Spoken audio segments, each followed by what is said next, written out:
Today's daf is daf Pei Aleph, and we're 4 lines down from the top. We're about to start the Mishnah, so I just wanted to spend a minute before we officially begin to fill in those few lines before the Mishnah on daf Pei Aleph. V'cheina islandis shecholtzula achin lo paslua. It means that the chalitza in the case of an islandess is a meaningless chalitza because she doesn't fall for yibum. And therefore, she's not possible to kahuna. But ba'alua, if he had beer with her, then paslua lakuna, because that be'il is a bi'las nus, since she doesn't fall for yibum, therefore she's included in isu karis of h's ach, shelo b'makom mitzvah. Taimo says the Gemara, the ba'alua, ha lo ba'alua lo, had he not had bia and consummated this yibum with the islandess, she would be allowed to marry a Kohen. Kiman, this only reflects the shita of the Chachamim, but the Loki Rabbi Yehuda, the Ikra Rabbi Yehuda, our islandess zona he, and that means that she's asur lakuna, even without a be'ilas znus. And that's the shita Rabbi Yehuda that we studied earlier on Daf Samach Aleph. So today we're going to start our shir with the Mishnah here on Daf Pei Aleph. And this Mishnah is going to talk about a number of dinim that apply with regard to zachrus and nakvus to try to determine the status of a person as either a male or a female.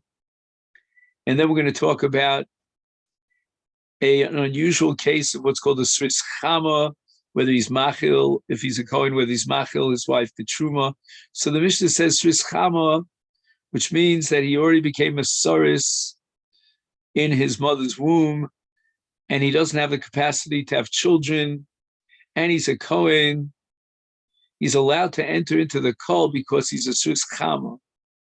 He did not experience any sort of a makkah, an injury, and Shenos Bas Yisrael, and if he marries a Bas Yisrael, Machila B'Truma. Now, this is very strange because we know, and the Torah explicitly writes this, that a Bas Yisrael who marries a Kohen is able to eat Truma. She's Kinyan Kaspo, she's an Ashes Kohen. And we interpreted this based on the Pasuk, V'Kohen Ki Yikne Nefesh Kinyan Kaspo, Yochel Bo, etc., and we derived it on Daf Samach Vavam in Beis. So in the case of Sris Chama, since he's a regular Kohen, then certainly his wife should eat Truma. So the Gemara is going to take this up. The Mishnah brings another din in the name of Yossi and Rabbi Shimon Omrim, Androginus Kohen Shenosa Bas Yisrael Machila B'Truma. The status of an androginus is that of a zachar. He has Simoni Zachrus. He also has Simoni Nakhrus, but the Simoni Zachrus give him the status of a Zachar, and therefore, if he marries a Bas Yisrael, she can eat Truma, because he's a Zachar, and a Kohen Zachar is Machil, his wife, Truma. Rabbi Yehuda Omer Tumtum Shenikra V'Nimtza Zachar Lo Yachlotz Mipnei Shukis Saris. Rabbi Yehuda holds that a Tumtum is a saris, meaning he doesn't have the ability to reproduce. And originally, we did not know whether he was a zachar or an akeva. There was a kisui or that covered his genitals. And now we open up the kisui, we find that he's a zachar. Nevertheless, lo yachlotz, his wife does not fall for yibum.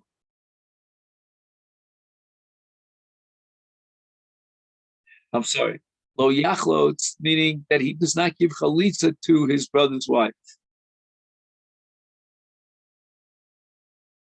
And why is that? B'nei kis saris, meaning there's only a zikas yibum to a yavam who's capable of having children. But this saris, since he's not capable of having children, there's no zika to him, and therefore he cannot give chalitza.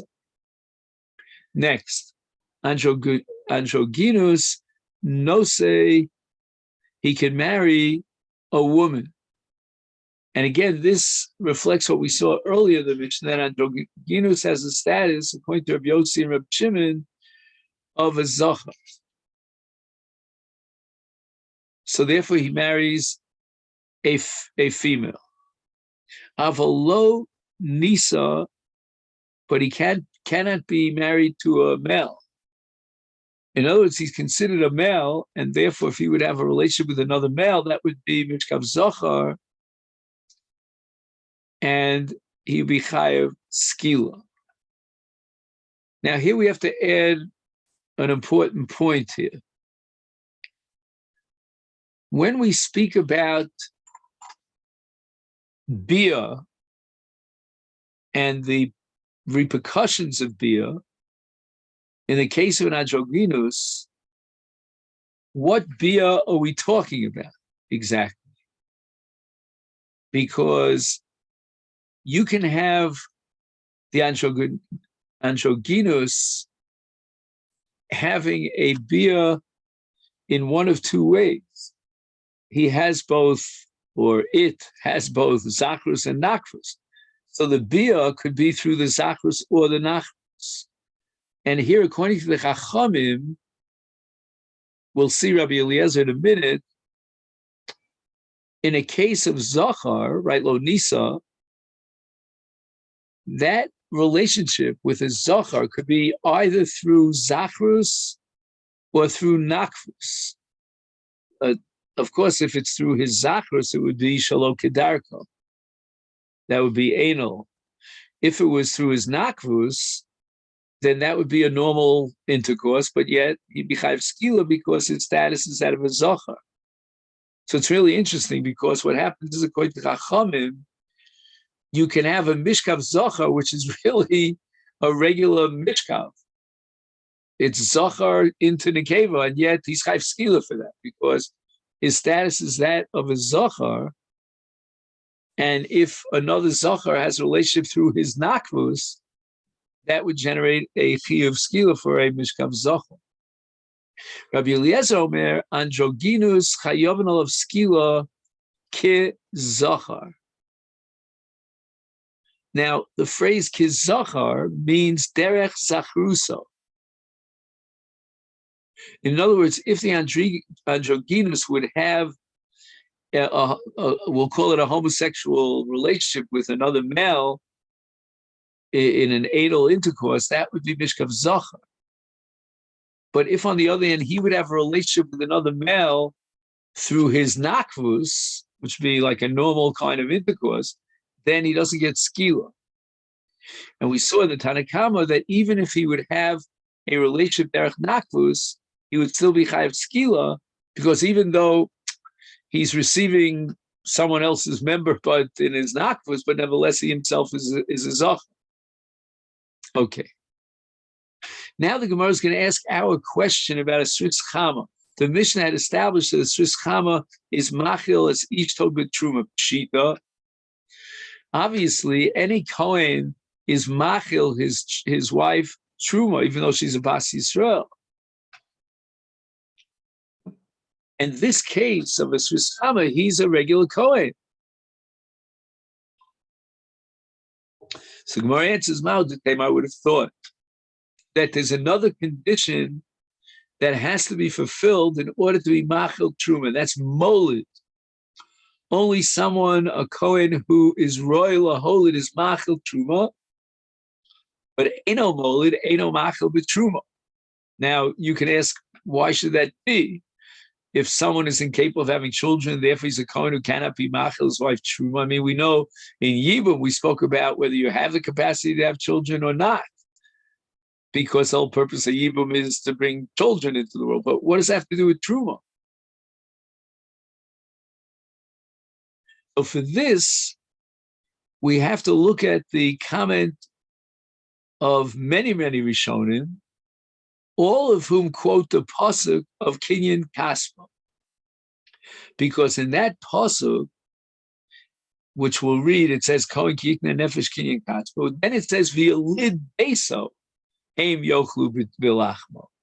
So we could have mistakenly been medaik from those words Yelid Beso, Heim Yochlu, that after if the coin is royal holid, then he can be machel truma to Kinyan Kaspa. Kamash Balan, that's the Chiddush Mishnah, that we don't interpret the pasuk in that fashion, and even someone who's not royal holid is machel b'truma. Now, to make any sense out of the Havamina, I would be satisfied just to say it's Xeris HaKosav, meaning if we mistakenly would have interpreted those two words, Yelid Beso, that it has to be Roy Laholid, Kachava, the Torah says that only a man, a Kohen, who marries a woman and they could have children together, in that case, he's Machel, his wife, Truma. Rabbi Yossi, Rabbi Shimon Omer Androginus, a Kohen, who's an Androginus, and he marries a Bas Yisrael, he could be Machel or Truma. And here the Gemara has Machlokas, Rabbi Yochanan, Reish Lakish. According to Reish Lakish, Machila b'Truma, v'ein Machila b'Chazav v'Shok. Amongst the various gifts that are given to a Kohen, we have not only Truma, but in Kodshim, in Shlomim, we have something called Chazav v'Shok, which is one of the 24 Matnas Kahuna. And if the Kohen receives Chazav v'Shok of Kodshim, then Ein Machila. Since he's an androgynous, he cannot be Machil Chazav v'Shok.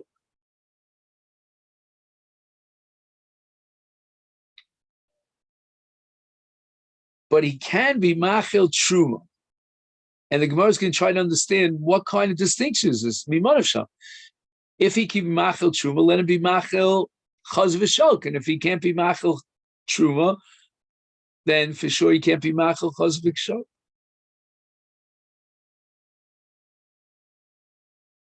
Rabbi Yochanan disagrees. V'yomer, he holds af machila b'chazav v'shok. We have to be consistent.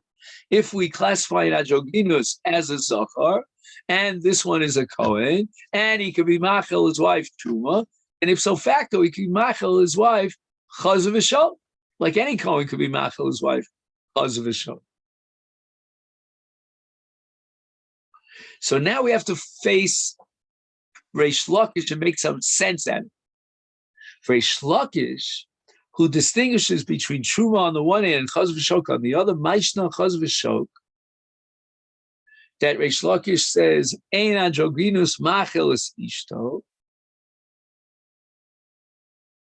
and you might suggest Da'oraisa, it's because Chazav v'Shok is Da'oraisa, and obviously we're talking about this man Beis HaMikdash Kayam, and we have a Korban Shlomim, and we're obligated to give the Kohen from the Shlomim Chazav v'Shok. And that's, as we said before, one of the 24 Matnas Kahuna that is formulated in Shmos Chavtes, Pasuk Chav Zayin. V'kidashtas Chazei HaShok v'Shok HaTruma v'hoya li'Aaron u'lbanov l'chok olam.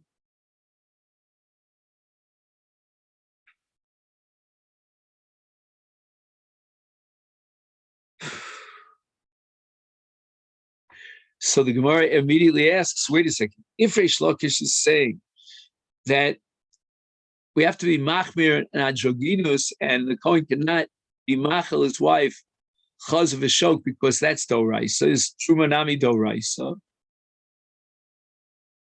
So Gemara answers, hochmayas bizman hazeh, b'truma bizman hazeh. So as far as truma is concerned, we're talking after Churban Abayis, and true Bisman, it says only Drabanan, and hence we could be lenient.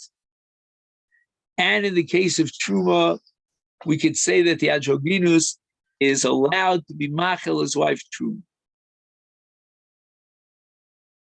But in the case of Chazav v'Shok, which is clearly Doraisa, I mean, there's no such thing as Chazav v'Shok Drabanan. It's all country. And we're talking Bisman Amigdash, is he cannot be Machil, his wife Truma. And the truth is that you get the impression here that maybe Reish Lakish is dealing with a suffix situation, meaning on the one hand, we said over and over again the androgynous is a zachar, but on the other hand, he also has nakva. So maybe he has the status of both a zachar and a nekeva. So insofar as he's a zachar, he can machil his wife truma, but insofar as he or she is a nekeva, then she cannot be machil her wife truma, obviously. So Reish Lakish, in this tug of war, finds the achra to distinguish between a doraisa and a drabanan. That's the havmina here. That chazav v'shok by definition is doraisa. We have to be mach. But in truma b'zman hazeh, truma b'zman hazeh is only drabanan. We could be mekil. Achbay eskina b'truma b'zman hazeh.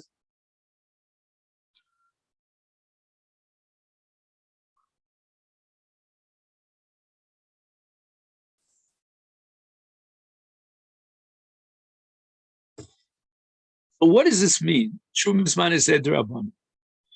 If on the side that the androgynous cannot be machil his wife truma, she's a bas Yisrael, she has the status of a zar, and a zar to truma is a very severe issue, but not when it comes to truma d'Rabbanan. We could be more mekil in truma d'Rabbanan, again according to this havamina, and allow the androgynous to be machil his wife who's a bas Yisrael truma, because only truma d'Rabbanan. In other words, in the worst case scenario, if the androgynous is a female, then what terrible thing happened? The zar, meaning his wife, who's a bas Yisrael, ate truma, but the whole truma is only d'Rabbanan anyway.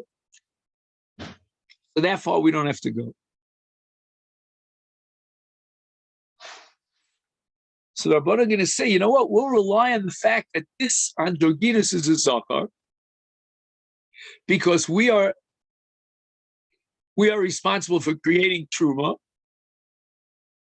bizman hazeh, and therefore we'll be making, and we'll rely on the fact that androgynous is in fact a zachar.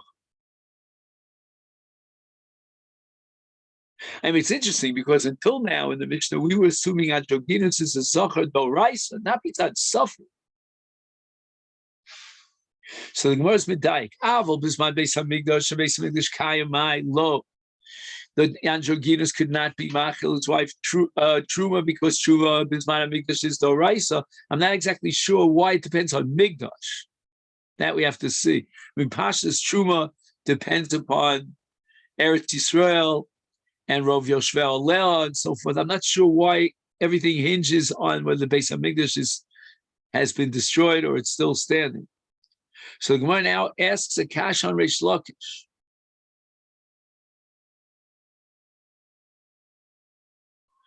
You're telling me, Reish Lakish, that if truma would have been doraisa, then eno machil is ishto truma in the case of androgynous is adatani. This is a classic lisnei veliflig b'dida adatani ein machila bechaz v'shog. You want to give an example where he cannot be machil her. So why do you have to stretch your arm out to chaz v'shog? Why don't you just say Bamidvam b'truma d'Rabbanan avol truma d'oraisa lo? Truma d'oraisa has the same status as chaz v'shog. If you're dealing with truma and you say that truma b'zman hazeh he can't be machil because it's only d'Rabbanan, then go ahead and tell me that if the truma was d'oraisa, i.e. b'zman shebeis hamikdash kayim, then he cannot be machil his wife truma. Why do you have to stretch your arm out all the way to chaz v'shog? Leave out chaz v'shog. Let's just focus on truma. And the Gemara says, "Hachinami ka'omar." Reish Lakish is going to fit this all in to the Mishnah. How? There's going to be a feat. Kishu machila. When the Mishnah says that he is machil hatruma, what the Mishnah has in mind is machila truma b'zman hazeh d'Rabbanan. So the only possibility for the androgynous to be machil his wife truma is only truma b'zman hazeh. It's not going to apply to chaz v'shog because chaz v'shog by definition is doraisa. We're talking about kodshim. So when truma is only d'Rabbanan, then he could be machal. A truma d'Rabbanan are going to rely on the fact that he's a zachar. And anyway, in the worst case scenario, if she's a zara, it's only a violation of the d'Rabbanan. The ein machila b'zman hazeh I'm sorry. The ein machila bizman chazav v'shok. So now we're not talking about chazav v'shok. We're talking about zman chazav v'shok. Chazav v'shok now becomes a catchphrase, a secret password that indicates bizman shebeis hamikdash kayam. Do you follow? No, chazav v'shok is not really the din that's written in this Mishnah according to Reish Lakish. Chazav v'shok is zman chazav v'shok. That's how you read it. And therefore, afilu b'truma d'Rabbanan, he cannot be machil her. Ein machila bizman shel chazav v'shok, meaning bizman shebeis hamikdash kayim. Afilu truma d'Rabbanan. What's truma d'Rabbanan bizman shebeis hamikdash kayim? That's trumas te'enim. Let's say you have figs, right? So the truma is on tiro. The Torah says on tirosh v'yitzar. I mean, other than the 5 species of dagan. And that doesn't include fruits on the trees like figs. So the whole institution of truma and figs is only d'Rabbanan.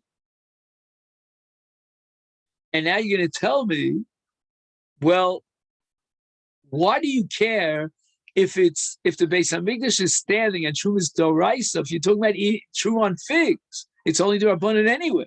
So what changed now that it's bizman chazav v'shok? And the Gemara answers, Dilma asi liofla b'truma d'oraisa. If you're going to allow the woman who's married to a Kohen who's an androgynous to eat trumas peros, she may come to eat trumas chameshes meaning dogged, which is truma d'oraisa. Or she may come to eat tirosh v'yitzar. And therefore, we're afraid that maybe they'll make a confusion here between truma and truma. And they'll assume that if you allow them to eat trumas peros, well, allow her to eat trumas dagan as well. I didn't say hot dagan or hot dagan. I said dagan. Okay.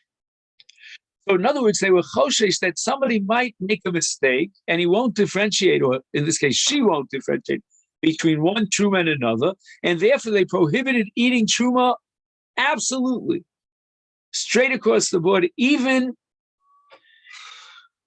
now.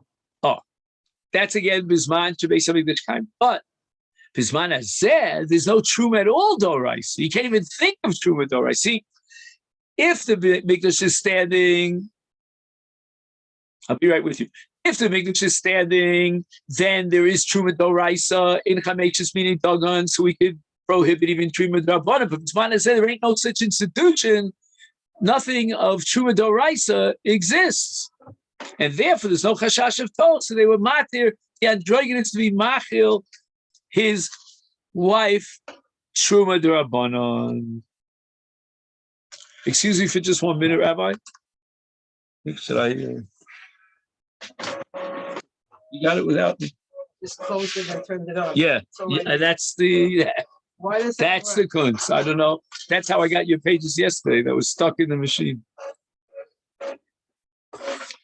Rabbi Yochanan Omar, af machila b'chazav v'shok, which is clearly d'oraisa, but Rabbi Yochanan holds that androgynous is a zachar vada, and therefore he can be machil his wife truma, even matnas kahuna, which are d'oraisa like chazav v'shok, which more so truma d'Rabbanan. Okay, now we start a heavy sugya. Okay, let's gird your loins. Now we got to really pump ourselves up. Okay. We're getting now into the laws of taromas. And normally, when you get a mixture of heter and isur, there's a din of bittul. And assuming, for example, yavish b'yavish, everything's dry, then it's batel b'ro. However, we have an exceptional category, and that is a davar chashuv.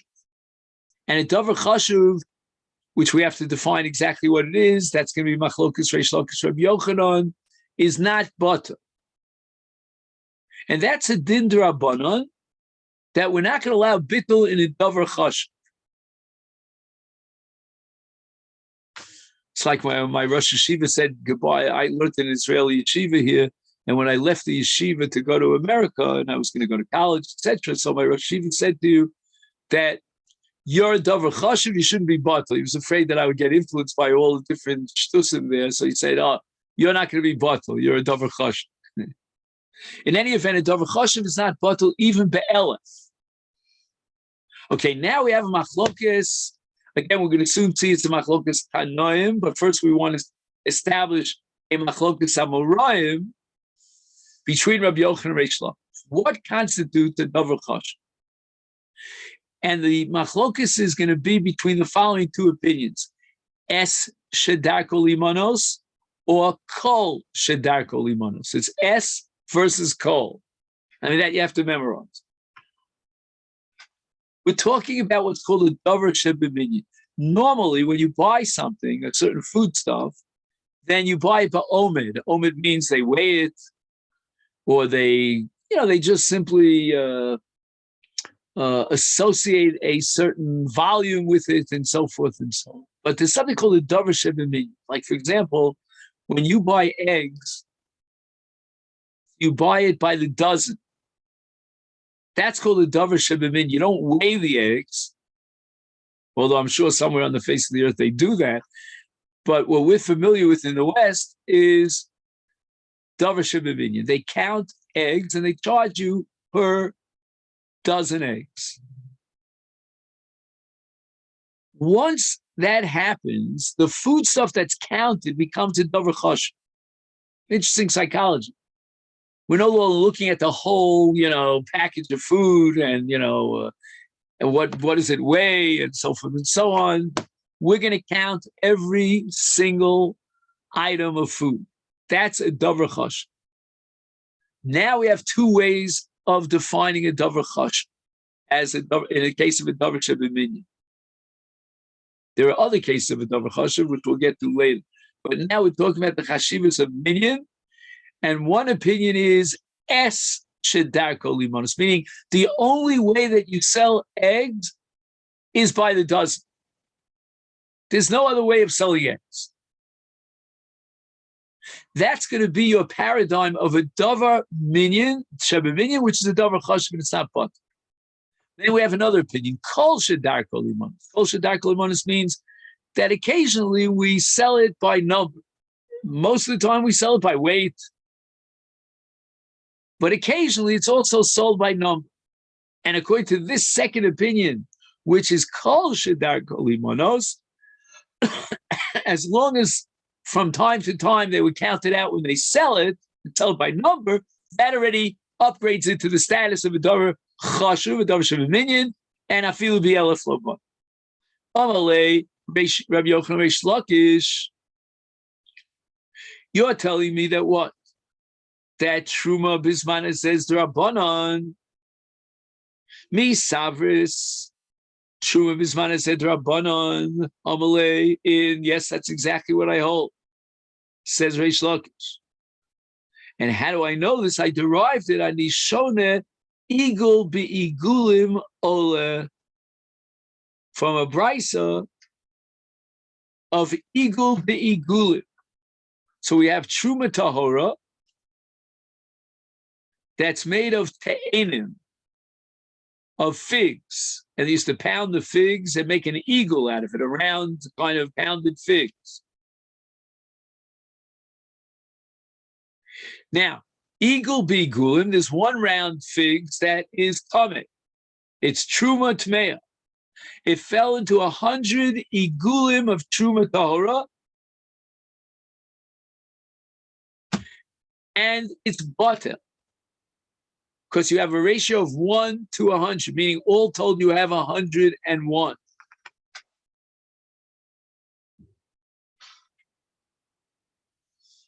And that means that now you're allowed to eat all 101 igulim, because the tmeim are batel misbatlim b'tahorim. We have a similar case where truma falls into chulin. So you've got an eagle of truma that fell into 100 igulim of chulin, and the question is, I'm a zar, can I eat this mixture? And the answer is yes, I can eat this mixture because it's batel in 101.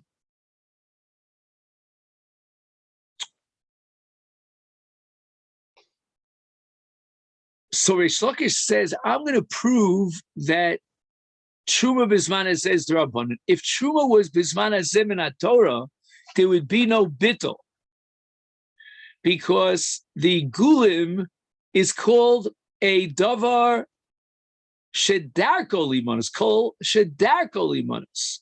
Sometimes they sell igulim by number.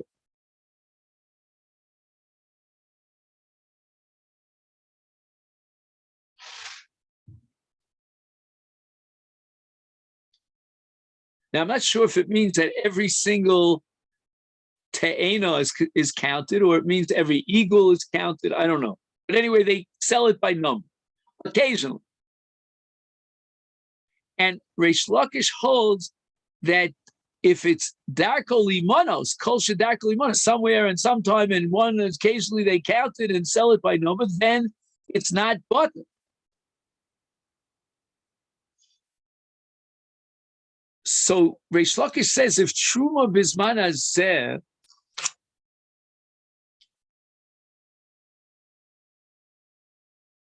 is D'Rabbanan,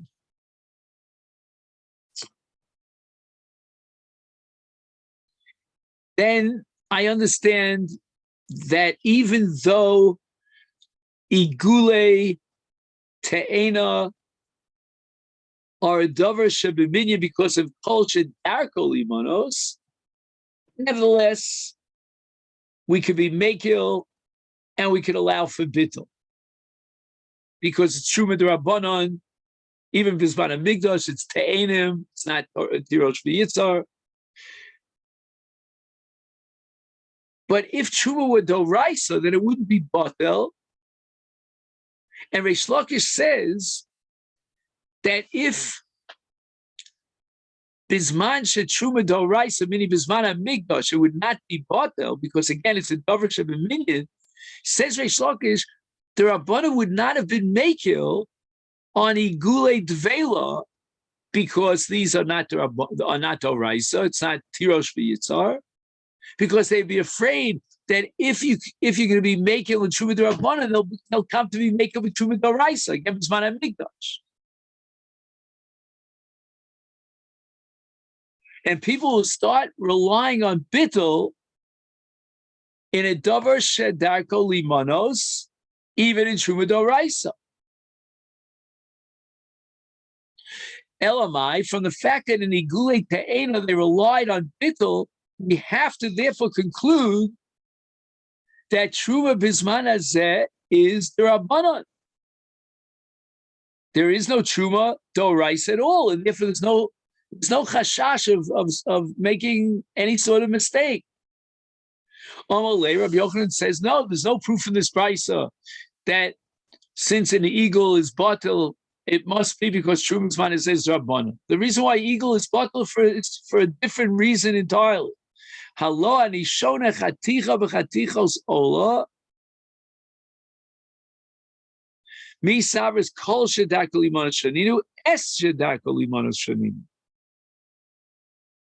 The reason why the Igule Tvela are batel, even if Truma is Doraisa, Bisman Hazeh, is because a Davar Shebeminyan has got to be Es Shedarko Limanos, meaning it's exclusively sold by number.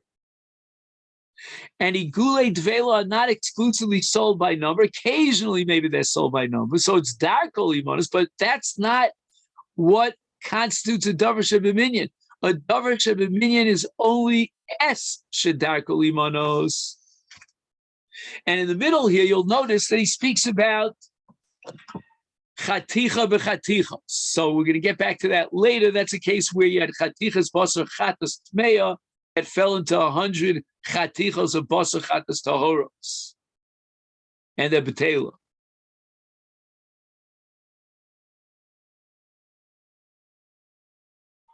So the Gemara asks, Maihi, where is this machlokes between Rabbi Yochanan and Reish Lakish about Darko, about is it Eshe Darko Limanos, is it Kol She Darko Limanos? This now we learned in the Mishnah.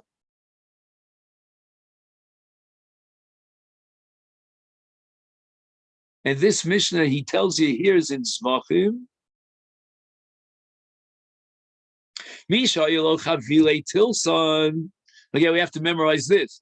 What's Chavile Tilson? Those are min kitnios. Shebolamatik esa kedera. And these Chavile kitnios are shal klaya kerim. They're osir bana. And since kitnios are osir ba'anam, he didn't klaya kerim. Therefore, yidalku, you have to burn them. And the pasuk in Kitezi says, "Lo tizra karmacha kilayim pentigdash hamalei." And the Chachamim darshan in Kiddushin Daf Nunvav that tigdash means tukad bh. That the din of kilayim is that it has to be burnt because they're also in ba'al no. This arvu, if those chavile tilson, which are kilayim, got mixed up with other chavile tilson, acheros, that are not kilayim,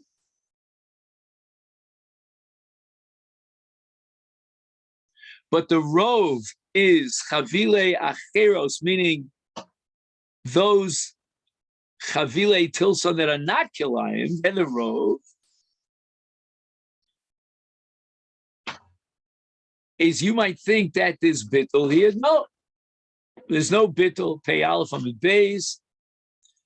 Eina kalayim b'telos. Why kulam yidalku?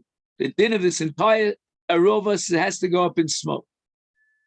And why is that? Because chavile tilson is a davar chashiv, and it's not batel at all. Davar chashiv is afilu bi elef lo batel. Divrei Rabbi Meir.